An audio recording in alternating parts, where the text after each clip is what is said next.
O que eu estou propondo aqui é um exercício, uma coisa bem hipotética, até mesmo porque eu, Ana Luísa, existo. A Elmire vive em texto de teatro. É uma personagem escrita no século XVII, que pertence à obra Tartufo, que significa o impostor.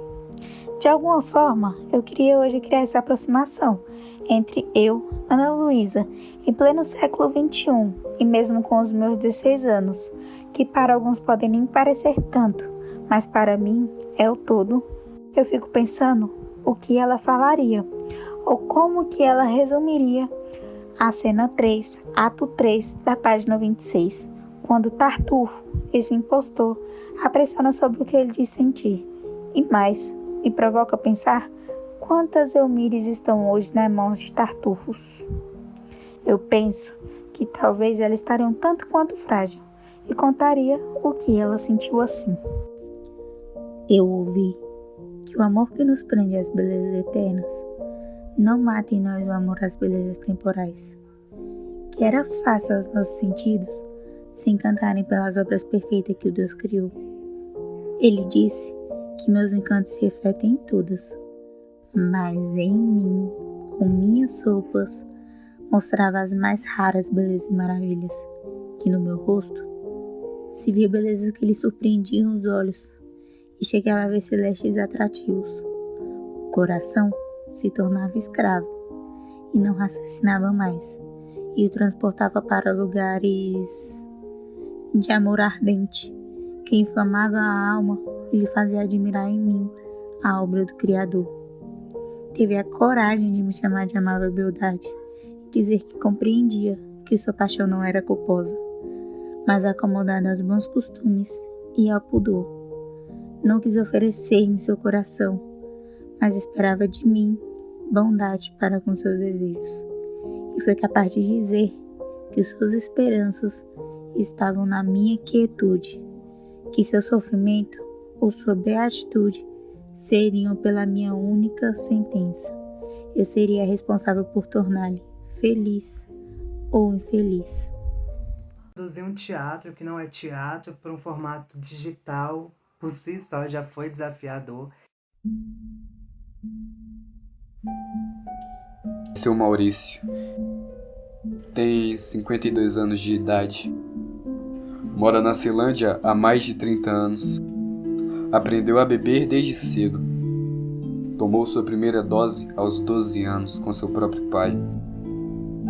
Seu ambiente familiar era tóxico, viveu à beira do liberalismo. Com seus anos de bebedeira, ele acumulou alguns divórcios. No dia a dia, o que ele mais gosta de fazer é sentar no banco da praça, assistir ao movimento enquanto bebe sua garrafa de 88. Meu nome é Elias Oliveira, mais conhecido como Zé Elias, e eu faço parte do coletivo artístico Sem Sina. E hoje eu vim aqui falar um pouco sobre a minha parte no manifesto. Marcos, 34 anos de idade, se mudou recentemente para o Guará. Nascido em berço de ouro, se formou em advocacia. Seu pai sempre o incentivava a estudar, colocando na cabeça dele que a única coisa válida e que honra um homem é um bom emprego. Com isso na cabeça, Marcos esqueceu da socialização, só conseguia conversar com livros e com uma certa garota. Aproveitando a chance, pensando ser a única, casou-se com ela. No dia a dia, o que ele mais gosta de fazer é sentar na sua poltrona, assistir o fogo da lareira enquanto lê seu livro. E bom, eu comecei meu trabalho lendo A Gota d'Água, escrito pelo Chico Buarque. Enzo, 23 anos de idade, morou a vida inteira em Águas Lindas. Sua mãe, guerreira, o criou sozinha. Sem tempo e saco para os estudos, ele cresceu e se formou na rua. Sem um pai para se espelhar, ele acabou se espelhando nos traficantes, que tinham nome, mulheres e poder. Tentava preencher seu vazio com falsos amores, sempre com uma namorada diferente ao seu lado. No dia a dia, o que ele mais gosta de fazer é sentar na cadeira de bar, assistir o jogo do Flamengo enquanto o dia passa. Parágrafos vêm, parágrafos vão, até que eu me deparo com uma fala muito forte, foi dita pelo Creonte, e ele fala da importância do sentar, da cadeira. Aí, aproveitando o gancho do tema do manifesto, eu resolvi fazer cenas estáticas com 3 personagens totalmente diferentes, vivências diferentes, e no final eu trago uma pergunta, que seria: você saberia me dizer qual deles é um agressor em potencial?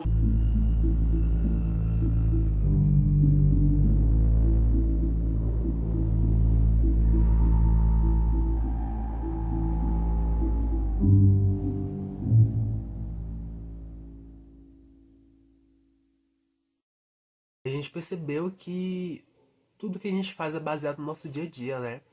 Acho que todos os projetos que a gente fez sempre tem um dedo do nosso dia a dia. E esse não podia ser diferente. Esse tinha que ter um toque do nosso dia a dia também. Que é o nosso dia a dia, as mulheres sendo assediadas, sendo mortas. Eu sou a Keisa Costa, autora do Cala-te Menina, um dos textos base para a criação do manifesto. Um homem é um homem. Não os provoque. Cala-te, menina. Não lhe dirijas perguntas. Cala-te, menina. Não procure descobrir nada. Cala-te, menina. Que ele não te veja chorar nunca. Cala-te, menina.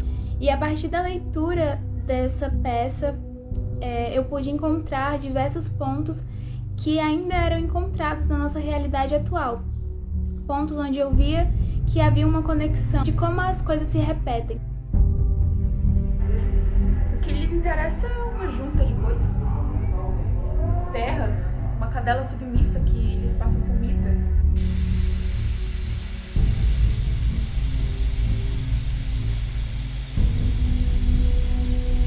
Até quando? Quanto se deve tentar?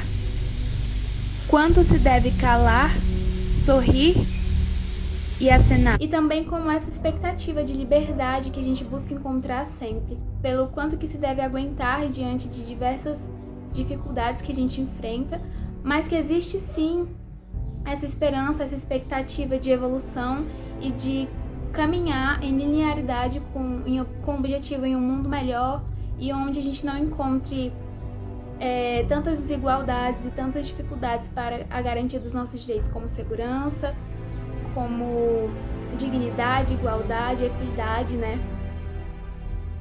Porém, cala-te, menina. Não é permitido a ti falar. Queima em silêncio, presa em ti e nas correntes que antes de ti já existiam. E sem dó, prendem-te, sufocam-te, machucam. Mas um dia ela virá, como o vento que perpassa os fios de cabelo, como o som das águas,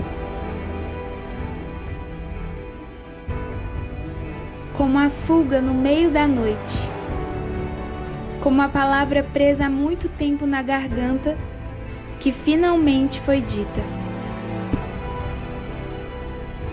Vestida ou nua, em silêncio ou com alarde, correndo, andando, como ela vem, não se sabe dizer.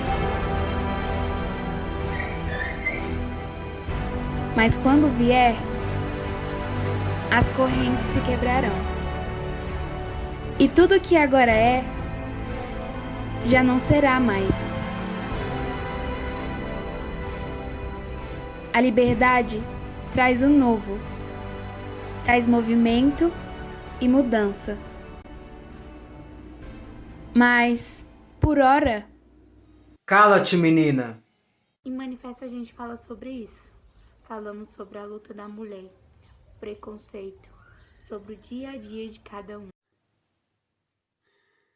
Oi, gente.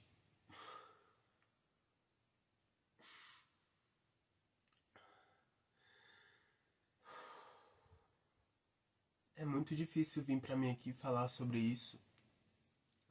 Eu passei o dia inteiro muito mal. Muito mal mesmo. Inventaram na internet que eu era assediador e que eu era machista. Gente, quem me conhece sabe que minha índole não é dessas. E de ontem pra hoje eu recebi tantas ameaças. até minha família. Até minha família recebeu ameaças. Gente, a internet tá indo muito longe. Muito longe mesmo. Eu fiquei o dia mal. Não quis nem... Não deu nem tempo de eu me justificar. Nem deu tempo de falar o que aconteceu. E tudo isso por causa de uma esposa de tudo, acho que do Twitter.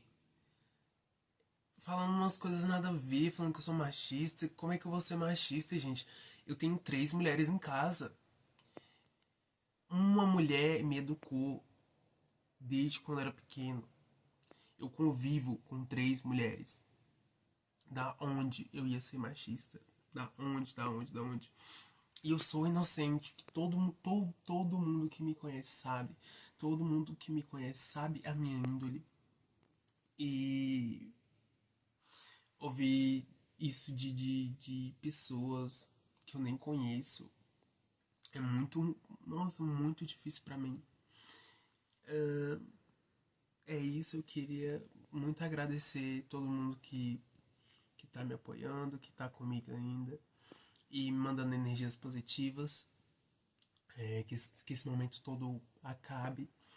E muito obrigado pelo apoio de algumas mulheres também, que muitas mulheres, né, continuaram do meu lado, acreditam em mim. Muito obrigado por isso. Tem que colocar mais lágrima aqui pra poder, né, pra não perder seguidor, né, meu filho? Aí eu de roupa curta, aí falou que eu não... Aí queria que eu não falasse nada, né? Depois desse vídeo, todo mundo vai acreditar em mim. Vamos ter só sucesso, não vou precisar pagar processo nenhum. Eu tô te falando, ela só fez isso porque, tipo assim, eu tinha pegado ela na festa, né? E eu passei de carro lá na frente do trabalho dela, né? Aí quando ela viu que eu tava com carrão, que não sei o que, eu tenho certeza que foi por causa disso, né? Que ela vou dar o golpe. Mas não dá golpe não. Meu seguidor tudinho me conhece. Só não conhece de verdade, mas conhece. Ou não grava isso não?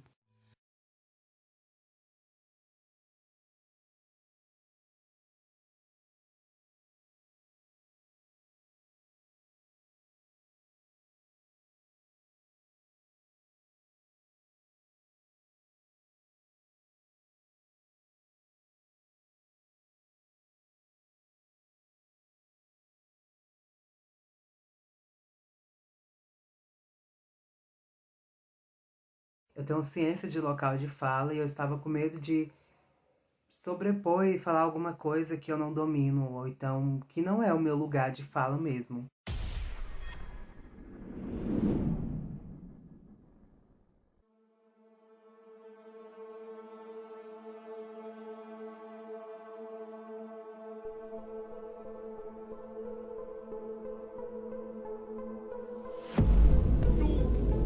Meine Arbeit für richtig hältst, ob du glaubst.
A evolução faz suas mudanças de maneiras antissociais. O homem anormal que prevê o curso dos tempos e adapta as circunstâncias inteligentemente é menosprezado, perseguido, até mesmo destruído pelo rebanho.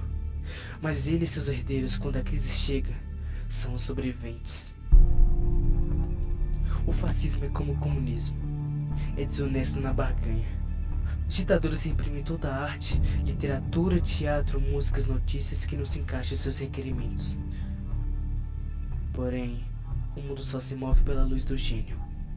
O rebanho será destruído em massa. Eu não sabia como me expressar, sabe? Eu não sabia como explicar tudo que eu tava sentindo, toda a revolta, toda a raiva que tava guardada em mim, todo o medo, a tristeza. Eu acho que não existiam palavras o suficiente para expressar tudo aquilo que eu sentia, porque eu sabia que eu tava sentindo algo, eu sabia que aquilo que eu tava sentindo não era legal, mas não existiam palavras suficientes para expressar aquilo que eu tava sentindo. E eu queria demonstrar isso pra vocês de alguma forma. Então eu resolvi ficar em silêncio. E deixar que as mulheres da minha vida, que já passaram por situações complicadas, falassem.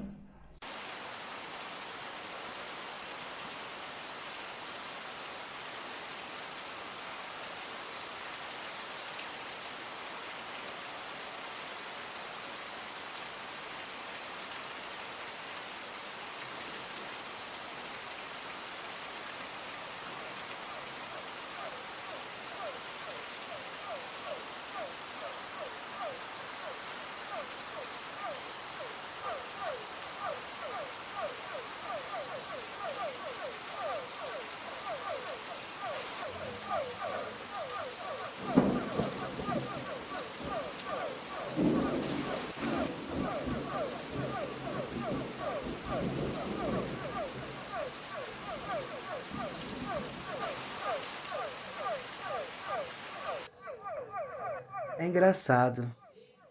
Eu tive uma fase da minha vida, sempre que chovia, eu tinha a impressão que alguém me chamava na rua. Ou, e me traz outras reflexões quando eu penso porque esse ou era simplesmente um sapo. O que me faz pensar nessas fábulas que eu nunca entendi direito o porquê uma mulher tinha que beijar um sapo para torná-lo um príncipe. E se fosse uma mulher com um sapo chamando ela de ou, fico pensando quantas mulheres estão passando e escutando sapos a vida inteira.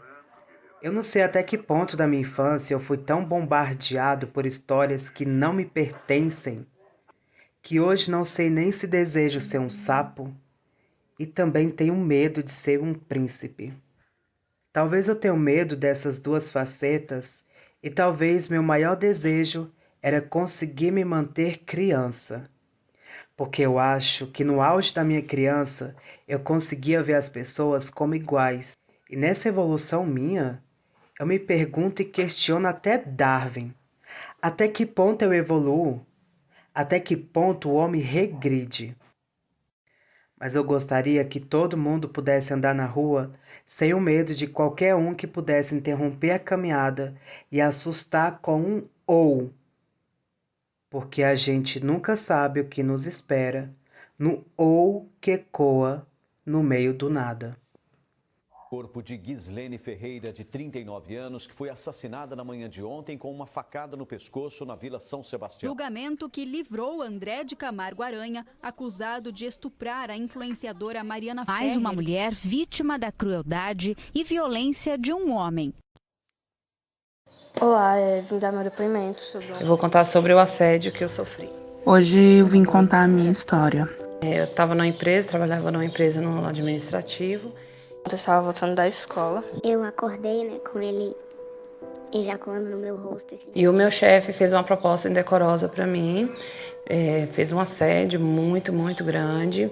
Fez uma proposta para que eu fosse amante dele, a gente tivesse umas relações durante a semana, nada que ele não queria ter nenhum tipo de compromisso. Eu senti o peso dele sobre mim porque ele sentou de mim de um jeito que ele passou uma perna de um lado do meu corpo e outra do outro, né? E o peso ficou em cima de mim. Ele sentou sobre o meu peito, prendendo os meus braços. Normalmente, às vezes eu voltava com o meu irmão, mas esse dia eu tava voltando sozinha. Aí, uma rua antes de entrar na rua da minha casa, eu passei assim, e o cara fez um retorno de carro, eu indo atravessar a pista e eu vi que tava olhando demais, né? Ele passou a me ofender, me chamando de gorda, de obesa. E assim, só foi piorando a situação. Eu continuei andando, ele entrou numa pista perto e no que eu ia sumindo de vista, ele ia dando ré e olhando demais, e eu reparando, né? Aí no que eu entrei na outra rua, ele deu a ré toda e foi indo atrás. Aí eu peguei... No meu almoço eu fui atrás de outra empresa para trabalhar. Consegui outra empresa para me trabalhar, onde eu ia começar no outro dia. Voltei nesse chefe e falei para ele que a minha resposta era não, e o que ele fez era errado, que ele estava... E agiu como se fosse completamente normal, como se o fato da gente ser namorado fizesse com que aquilo dali fosse comum, aceitável, e, né, eu não podia me negar a fazer aquilo, porque se nós somos namorados, eu tinha que estar 100% disponível sempre para satisfazer os desejos dele. Fiquei perdido, saí correndo, cheguei numa moça, que eu vi ela tava andando com o filho, acho que ela tava voltando com ele da escola, aí eu perguntei se eu podia acompanhar ela, porque tinha uma pessoa me seguindo. Ela foi super gentil, continuou andando comigo e perguntou se podia me levar até em casa. Eu falei que sim, levar até em casa e graças a Deus não aconteceu nada. A maneira que ele estava abordando as mulheres lá estava errada e eu não topava de forma alguma. Ele insistiu que eu ficasse na empresa, né? Falou que era brincadeira, que não ia acontecer mais isso, mas eu de forma alguma eu aceitei. Como a gente não pode aceitar de forma alguma esse tipo de assédio, porque ele nunca é uma vez, ele é uma vez para ver se cola e depois ele vira um inferno. Então, eu não topei de forma alguma e no outro dia eu estava trabalhando na outra empresa. Esse é meu depoimento. Demorou para eu entender que eu estava numa situação assim que estava acabando comigo. Mas depois de muito tempo eu consegui entender. E foi difícil, mas eu consegui sair disso. Entende? Mas é complicado, porque é impressionante como quando a gente tá, eu não sei se a palavra certa é carente, mas quando a gente tá fraca, é impressionante, é incrível como uma outra pessoa tem o poder de te destruir.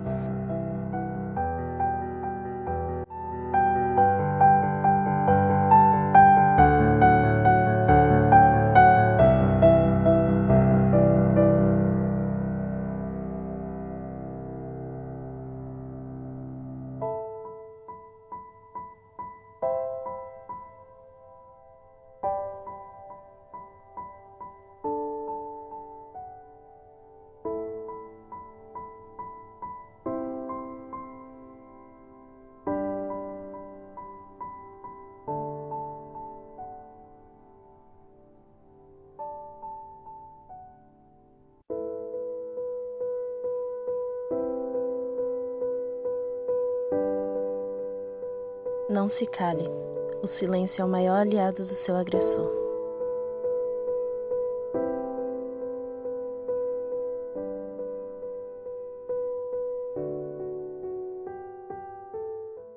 Foi muito difícil até editar o vídeo, assim, ouvir os áudios novamente. É tudo muito pesado, porque eu falo, caraca, aconteceu com a pessoa que estava aqui do meu lado.